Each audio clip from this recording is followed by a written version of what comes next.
আসসালামু আলাইকুম সবাইকে, কাছে এবং দূরে, দেশ এবং দেশের বাইরে যে যেখান থেকে আমার ব্লগ ভিডিওটি দেখছেন, আশা করি সবাই অনেক বেশি ভালো আছেন। আলহামদুলিল্লাহ, আমরা অনেক বেশি ভালো আছি। অবশ্যই কমেন্ট করে জানাবেন কেমন আছেন।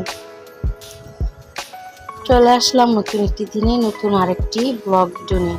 আমি ফাতেমা বলছি ঢাকা থেকে। এই তো পুঁই শাক আর কলমি শাক নিয়ে বসে পড়লাম। আর এখানে এখন ভালো করে একটু বেছে নিব, একটা একটা করে বেছে নিব। তারপর আগে ছুটিয়ে নিচ্ছি, পলিথিন থেকে বের করে নিলাম। আর এই তো, আর আপনারা ফুল ভিডিওটি দেখতে থাকেন। যদি ভালো লাগে অবশ্যই একটা লাইক করতে পারেন।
যাই হোক, এখন ইলিশ মাছের যে আঁশগুলা সেগুলো ভালো করে চামিচ দিয়ে ফেলে নিব। তারপরে মাছটা কাটবো, তারপর আপনাদের মাঝে শেয়ার করবো আর কি।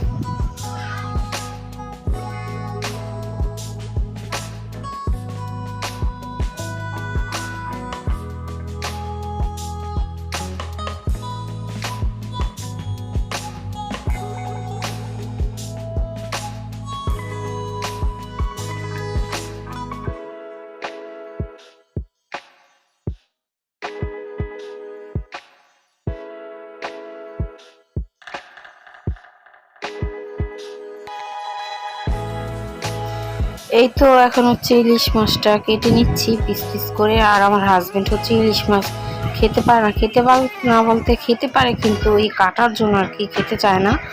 যাই হোক, আমার জন্য আর কি নিয়ে আসছে। অনেক দিন ধরে বলতেছিলাম যে ইলিশ মাছ খেতে ইচ্ছা করতেছে, পরে আর কি নিয়ে আসলো। আর একটা ইলিশ মাছ 600 টাকা নিল। আর এখানে অল্প কয়টা পিস হয়েছে। আর এখন মাথা দিয়ে একটু পুঁই শাকটা রান্না করবো, শুধু মাথা দিয়ে আর কাঁকড়াটা দিয়ে আর কি। আর ওগুলো ভালো করে কড়া করে একটু ভেজে নিব, তারপরে গরম গরম ভাত দিয়ে খাবো আর কি। আর অনেক দিন ধরে আর কি খেতে ইচ্ছা করতেছিল। আর এই তো ডিম ভাজা করেছি, তাওহিদারিরাকে এখন খেতে দিব। আর আপনারা ফুল ভিডিওটি না টেনে কিন্তু দেখবেন, অবশ্যই ফুল ভিডিওটি দেখে নেবেন। টেনে টেনে দেখার তো কোনো প্রয়োজন নাই। মেয়ে বলতেছে যে টেবিলে বসে খাবে, এই জন্য আর কি। আর এখন টেবিলে দিয়ে দিব। আমাদের তো আর ডাইনিং টেবিল নেই, সোফার টেবিলে এখানে বসে বসে ওদেরকে খাওয়াই। খাটে বসে খাই অনেক সময়, মানে বেশিরভাগ খাটে বসে খাওয়া হয়।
এই তো কলমি শাকটা হচ্ছে পেঁয়াজ আর রসুন দিয়ে হচ্ছে ভালো করে একটু ভাজি করে নিচ্ছি।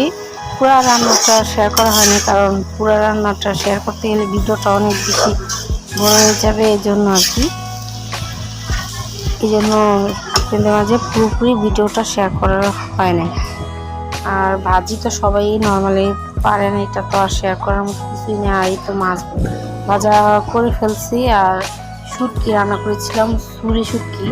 এটা হচ্ছে কালকে রাত্রে রান্না করেছি। কালকে বিয়ে খেয়ে আসলাম, মানে বউ ভাত খেয়ে আসলাম, তখন তার রাত্রে হচ্ছে সে রান্না করেছিলাম। মানে বেশি রান্না করিনি, এতটুকু অল্প স্বল্প রান্না করেছি, কিন্তু ছিল। আমি রাত্রে খাওয়া দাওয়া করিনি, হাজব্যান্ড খেয়েছিল। আর তাহিদের আমার ছেলেকে খাওয়াইছি শুটকি, পছন্দ করে। আর এই তো এখন সব রান্না করা হয়ে গিয়েছে আমার। এখন হচ্ছে আমার হাজব্যান্ডকে খেতে দিব, তারপর হচ্ছে আমি খেয়ে নিব। ফুল ভিডিওটি কিন্তু দেখবেন। আর এই তো শুকনো মরিচ নিয়ে নিলাম, সাথে একটু তেল।